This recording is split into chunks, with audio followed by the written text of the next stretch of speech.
Halo semuanya, selamat pagi, selamat berjumpa lagi dalam pembelajaran agama Katolik. Nah, pada saat ini kita masih akan membahas tentang orang beriman membangun persaudaraan semua orang. Nah, pada materi ini kita akan belajar tentang bagaimana kebersamaan itu indah.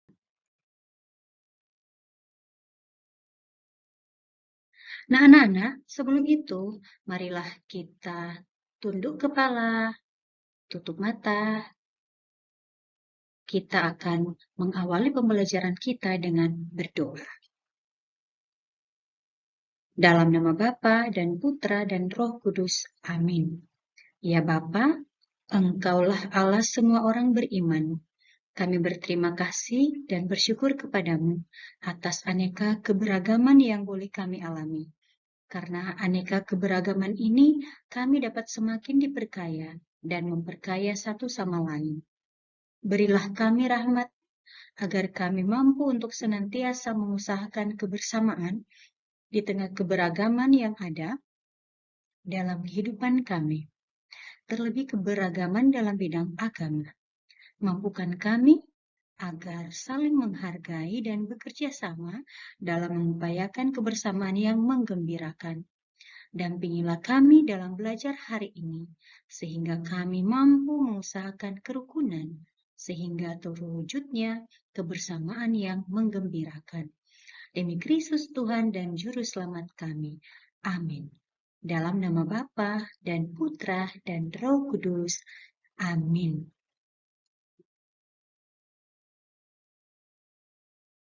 Nah, anak-anak, mari kita menggali pengalaman kebersamaan yang menggembirakan.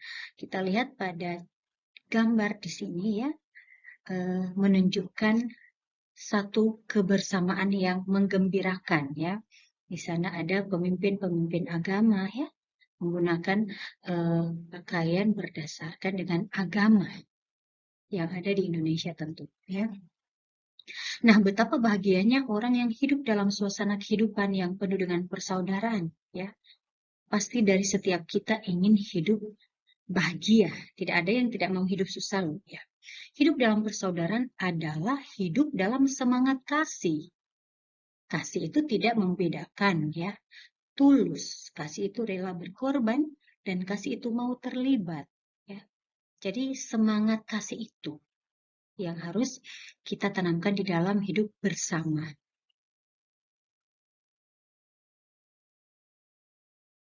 Nah, mari kita belajar dari Yesus yang mengusahakan kebersamaan tanpa membedakan. Ya. Bagi umat Katolik, ya, pengertian persaudaraan bukanlah dalam arti sempit, yaitu relasi dengan sesama umat Kristiani dalam satu paroki aja, atau mereka yang sudah dibaptis sehingga menjadi anak-anak Allah dan menjadi saudara. Nah, itu intern memang sudah otomatis ya. Tetapi dalam konteks persaudaraan Kristen, Kristus di sini mengatakan, barang siapa mengasihi Allah, ia harus mengasihi saudaranya, ya.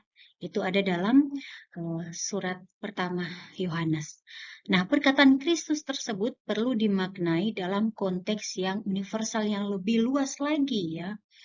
Artinya, persaudaraan ini ya, kebersamaan ini tidak terbatas pada iman yang sama atau agama yang sama. Sehingga bagi umat Kristen, segala tingkat kehormatan itu harus tunduk pada persamaan dasar.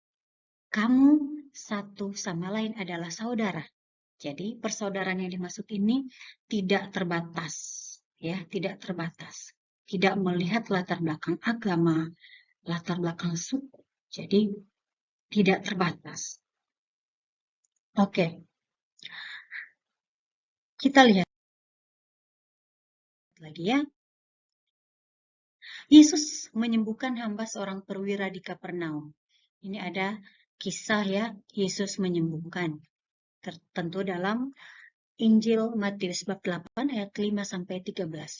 Nah, ketika Yesus masuk ke Kapernaum, datanglah seorang perwira mendapatkan dia dan memohon kepadanya, "Tuan, hambaku terbaring di rumah karena sakit lumpuh." dan ia sangat menderita. Yesus berkata kepadanya, "Aku akan datang menyembuhkannya." Tetapi jawab perwira itu kepadanya, "Tuan, aku tidak layak menerima Tuan di dalam rumahku. Katakan saja sepatah kata, maka hambaku itu akan sembuh. Sebab aku sendiri seorang bawahan, dan bawahanku ada pula prajurit. Jika aku berkata kepada salah seorang prajurit itu, 'Pergi,' maka ia pergi, dan kepada seorang lagi, 'Datang,' maka ia datang, ataupun kepada hambaku, 'Kerjakanlah ini,' maka ia mengerjakannya." Setelah Yesus mendengar hal itu, heranlah ia dan berkata kepada mereka yang mengikutinya, "Aku berkata kepadamu, sesungguhnya iman sebesar ini tidak aku jumpai pada seorang pun di antara orang Israel. Aku berkata kepadamu, banyak orang akan datang dari timur dan barat dan duduk makan bersama-sama dengan Abraham, Ishak, dan Yakub di dalam kerajaan surga. Sedangkan anak-anak kerajaan itu akan dicampakkan ke dalam kegelapan yang paling gelap. Di sanalah akan terdapat ratap dan kertak gigi." Lalu Yesus berkata kepada perwira itu, "Pulanglah dan jadilah kepadamu seperti yang engkau percaya." Maka pada saat itu juga sembuhlah hambanya. Nah, ini kisah ya, Yesus menyembuhkan seorang perwira, seorang hamba ya, hamba dari seorang perwira. Nah, artinya di sini Yesus tidak memilih-milih ya, apakah dia seorang perwira, atau dia seorang yang kaya, atau seorang yang miskin. Jadi, Yesus tetap menyembuhkan. Nah, sebenarnya perwira Romawi ini oleh masyarakat pada waktu itu dianggap sebagai orang kafir. Lalu menurut adat istiadat Yahudi, haram hukumnya untuk bergaul dengan bangsa kafir seperti perwira Romawi itu. Nah, di sini Yesus tampil. Ya, dia tampil dan dia tidak membedakan bahwa orang ini adalah kafir, ya dianggap kafir, tetapi Yesus mau meladeninya.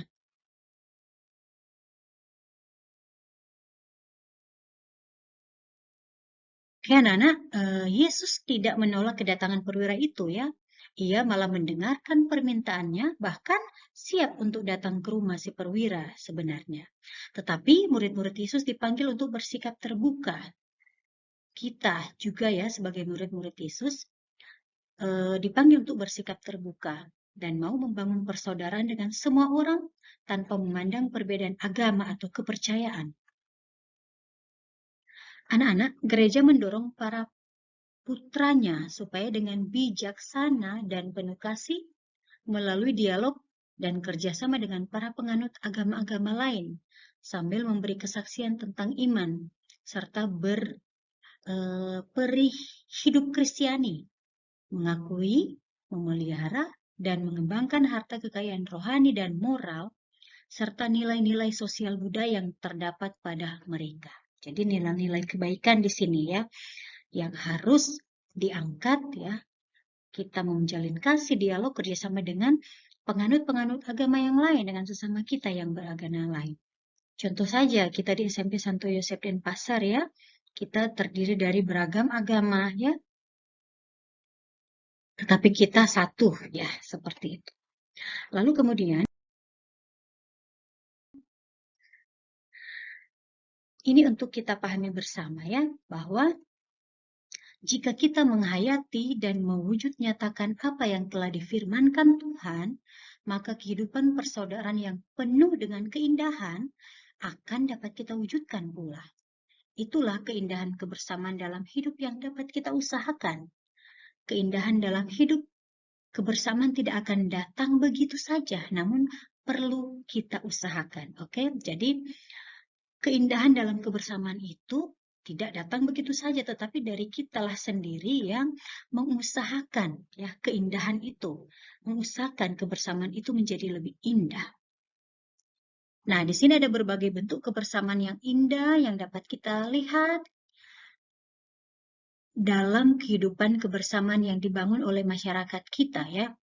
Ya, antara lain misalnya di lingkungan RT, RW, Tertentu ada kebiasaan silaturahmi, di mana setiap hari raya Natal para warga yang Muslim dan beragama lain secara perorangan atau kelompok berkunjung ke rumah warga yang beragama Katolik ataupun yang beragama Kristen. Sebaliknya, pada hari raya Idul Fitri, seluruh warga berkumpul di perempatan RT dan bersama-sama bersilaturahmi dan saling mengucapkan selamat ya, baik kepada warga Muslim maupun non-Muslim. Juga biasanya ada kegiatan saling berkunjung pada saat Idul Fitri. Nah, contohnya juga di daerah di Manado ya, di sana ada kebiasaan pada saat Hari Raya Natal, mereka yang beragama Muslim ikut serta dalam membantu penjagaan di depan atau di sekitaran gereja. Nah, di beberapa gereja Katolik ada warga Muslim yang tergabung dalam ormas, organisasi kemasyarakatan tertentu yang selalu membantu menjaga keamanan dalam perayaan malam Natal atau malam Paskah. Ini ya yang disebutkan tadi ya. Ada pula umat Katolik terlibat dalam kepanitiaan pembangunan masjid atau kepanitiaan kegiatan keagamaan umat beragama lain.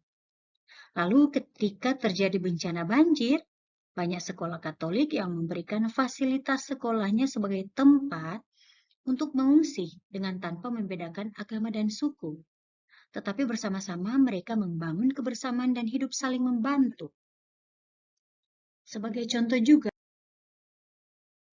anak-anak ya, di sekolah kita pada beberapa waktu yang lalu, ya masih dalam situasi pandemi COVID, ya, sekolah kita kan juga ikut serta dalam memberikan bantuan kepada orang-orang yang terdampak COVID, dan sekolah kita itu tidak memberikan bantuan itu hanya kepada misalnya orang Katolik, tetapi siapa saja yang membutuhkan, ya, mau Muslim, mau Hindu, ya, mau Kristen, siapa saja yang membutuhkan itu kita bantu.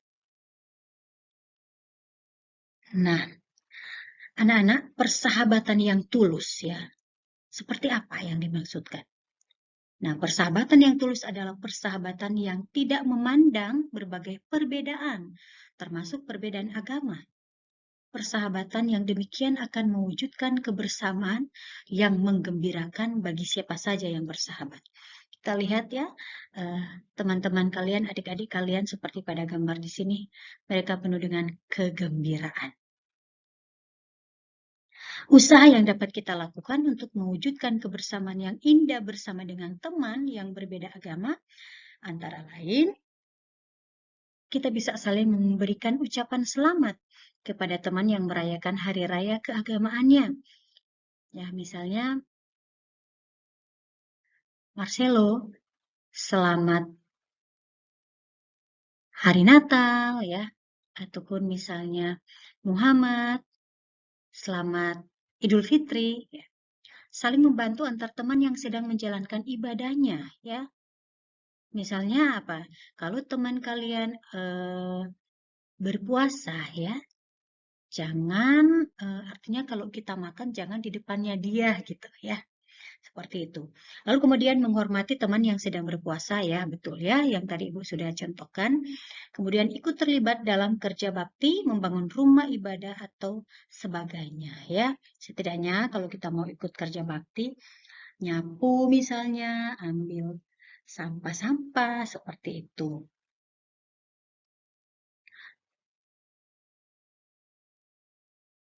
Baik anak-anak, pada hari ini kalian sudah belajar bersama dan menyadari bahwa kebersamaan yang menggembirakan itu sungguh indah. Bangsa Indonesia akan menjadi rukun, damai, aman, dan sentosa jika kita sebagai anggota masyarakatnya dapat mengusahakan hidup yang penuh dengan kebersamaan antara satu dengan yang lain. Mari kita tutup pembelajaran kita dengan berdoa kemuliaan. Dalam nama Bapa dan Putra dan Roh Kudus. Amin. Kemuliaan kepada Bapa dan Putra dan Roh Kudus, seperti pada permulaan, sekarang, selalu, dan sepanjang segala abad. Amin. Dalam nama Bapa dan Putra dan Roh Kudus. Amin.